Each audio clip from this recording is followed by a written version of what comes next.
दोस्तों नमस्कार, स्वागत है आपका मेरे YouTube चैनल के आर हिंदी कहानियाँ में।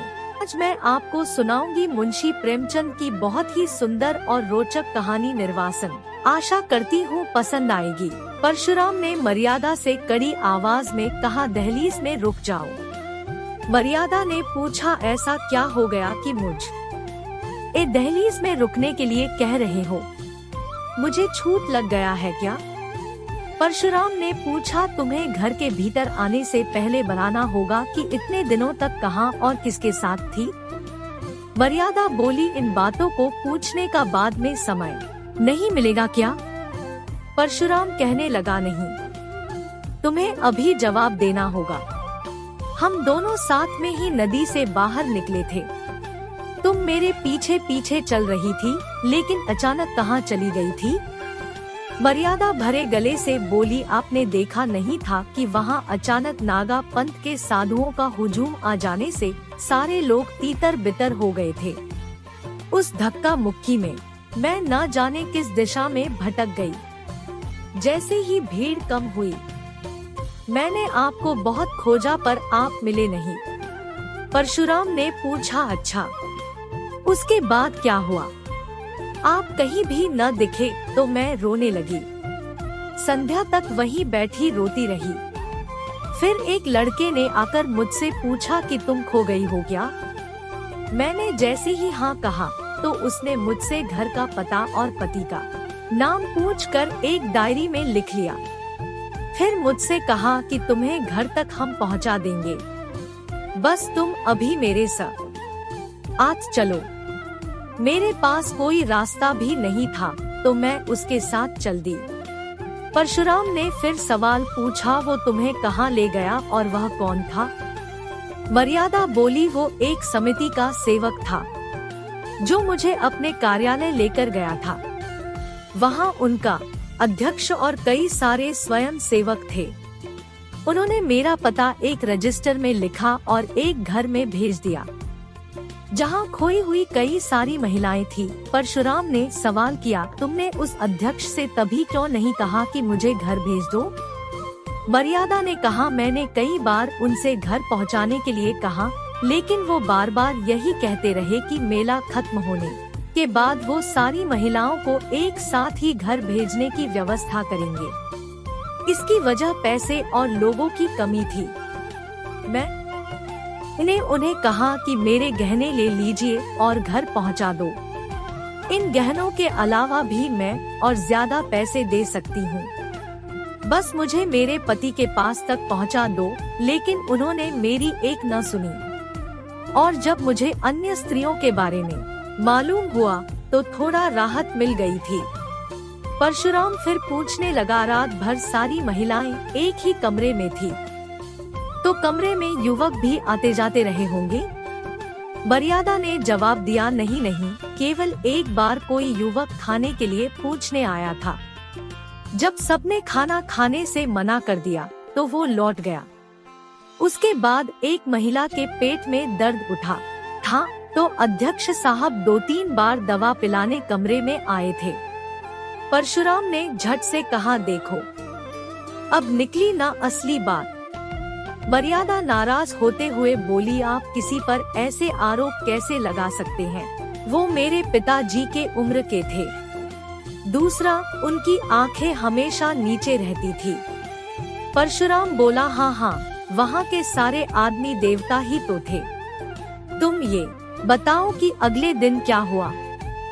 मर्यादा ने बताया, सारी महिलाएं अपने दुख के बारे में बात करती रही। शाम को जब मेला उठा तब 2 सेवक सारी महिलाओं को स्टेशन लेकर गए। परशुराम बोला, तुम तो यहाँ 7वें दिन आई हो और वो भी अकेली ही।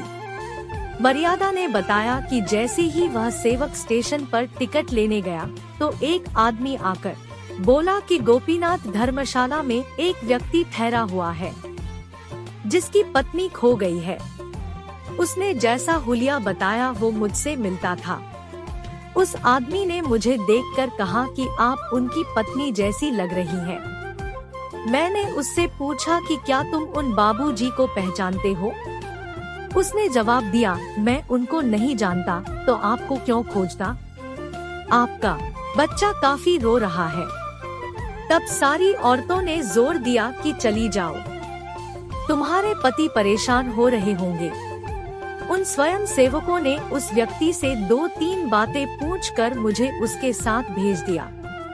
मैं भी बहुत खुश थी कि अब अपने परिवार से मिलूंगी, लेकिन मेरा भाग्य ऐसा कि मैं किसी गलत इंसान के हाथ पड़ गई। परशुराम ने हैरान होकर पूछा, आखिर कौन था वो जिसके साथ तुम चली गई? मर्यादा ने कहा, मुझे लगा कि वो कोई दलाल ही रहा होगा। परशुराम ने सवाल किया कि तुमको इतना होश नहीं हुआ कि उससे कह दूं कि बाबूजी को यहीं भेज दो? मर्यादा ने तुरंत कहा, उस वक्त मेरी बुद्धि काम ही नहीं कर रही थी। परशुराम बोला, अब तुम फिजूल की बातें मत करो और यह बताओ कि वो आदमी तुम्हें कहाँ ले गया? मर्यादा बोली, मुझे लज्जा आती है, क्या बताऊं आपको? परशुराम, फिर तो तुम्हें यहाँ आने पर और भी लज्जा आनी चाहिए। मर्यादा कहने लगी, देखिए, मुझे किसी ने छुआ तक नहीं है, भगवान की कसम खाकर कहती हूँ। परशुराम ने पूछा कि क्या तुमने उसका चेहरा देखा, कैसा था, बता सकती हो? मर्यादा ने बताया, वो छोटे कद और गहरे रंग का आदमी था, लंबा सा कुर्ता पहना हुआ और गले में ताबीज भी थी। परशुराम ने कहा, अरे वो तो धर्मशाला में झाड़ू देने वाला था, मैंने उसको तुम्हारे खोने की जानकारी दी थी, उसने इस बात का इस तरह से फायदा उठाया। मर्यादा बोली कि वो तो ब्राह्मण जैसा लग रहा था। परशुराम कहने लगा, नहीं नहीं, वो मेहतर यानी झाड़ू लगाने वाला ही था, वो तुमको अपने घर लेकर गया था। मर्यादा ने बताया कि उसने पहले मुझे एक तांगे पर बैठने को कहा और फिर एक तंग गली से किसी मकान में ले गया। उसने फिर कहा कि तुम्हारे बाबूजी यहीं आएंगे। फिर मुझे लगा कि उसने मुझे झांसा दिया है। कुछ देर बाद एक बुढ़िया आई और मुझे लालच देने लगी। पूरी रात मैं रोती ही रही। अगले दिन बुढ़िया ने कहा कि तुम रोकर मर भी जाओगी तो भी यहाँ तुम्हारी मदद के लिए कोई नहीं आएगा। उस झाड़ू मारने वाले और बुढ़िया ने कहा कि तुम्हारा वह घर छूट गया है, अब हमारी बात मान लो तो तुम सोने से लग जाओगी। तभी मैंने स्वयं को खत्म करने का निर्णय ले लिया। परशुराम ने मर्यादा को रोकते हुए कहा कि ठीक है, मैंने मान लिया कि तुमने अपने सतीव को खत्म होने नहीं दिया, लेकिन मैं तुम्हें अपना नहीं सकता हूँ। मर्यादा ने कहा कि स्वामी, आप ऐसा मत कहिए, मैं आपकी वही पहले वाली पत्नी हूँ, मुझे किसी ने छुआ भी नहीं है, आपका ऐसा करना मेरे साथ अन्याय होगा। परशुराम ने कहा कि यह अन्याय नहीं बल्कि भगवान का खेल है। मैं 6 दिनों से यही सब सोच रहा हूँ, मुझे समाज की चिंता नहीं है, लेकिन तुम पर किसी दूसरे की नजर पड़ी। अब मैं तुम्हें कैसे अपनी पत्नी के भाव से देखूंगा। मर्यादा कहने लगी, क्या आपको मेरी स्थिति पर बिल्कुल भी दया नहीं आ रही है? परशुराम ने कहा, घृणा के स्थान पर दया बिल्कुल भी नहीं आ सकती है।